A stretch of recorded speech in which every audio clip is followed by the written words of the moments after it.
Hey everyone, and welcome back to the channel. Today, we re-dive in deep into a question that seems simple but is actually incredibly complex.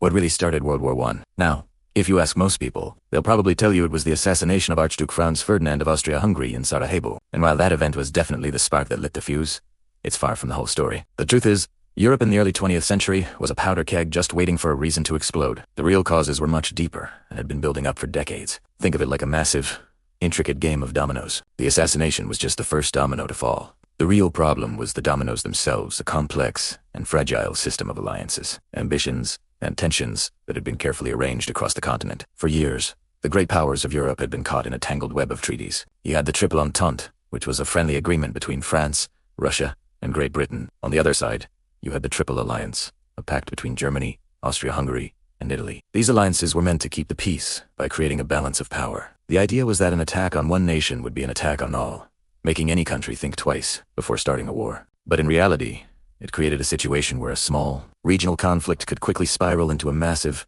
continent-wide war. So, when Gavrilo Princip, a Serbian nationalist, assassinated Franz Ferdinand Austria-Hungary, saw it as an opportunity to assert its dominance over Serbia. They issued a harsh ultimatum, and when Serbia couldn't fully comply, Austria-Hungary declared war. This is where the dominoes started to fall. Russia, seeing itself as the protector of the Slavic people in Serbia, began to mobilize its massive army to support them. Germany, allied with Austria-Hungary, saw Russia's mobilization as a direct threat. So, Germany declared war on Russia. Then, because France was allied with Russia, Germany declared war on France too. Germany's plan involved marching through neutral Belgium to get to France quickly. This act of invading a neutral country was the final straw for Great Britain, which then declared war on Germany to protect Belgian neutrality and its own interests. And just like that, within a few short weeks, a regional dispute between Austria and Serbia had dragged all the major powers of Europe into what would become known as the Great War.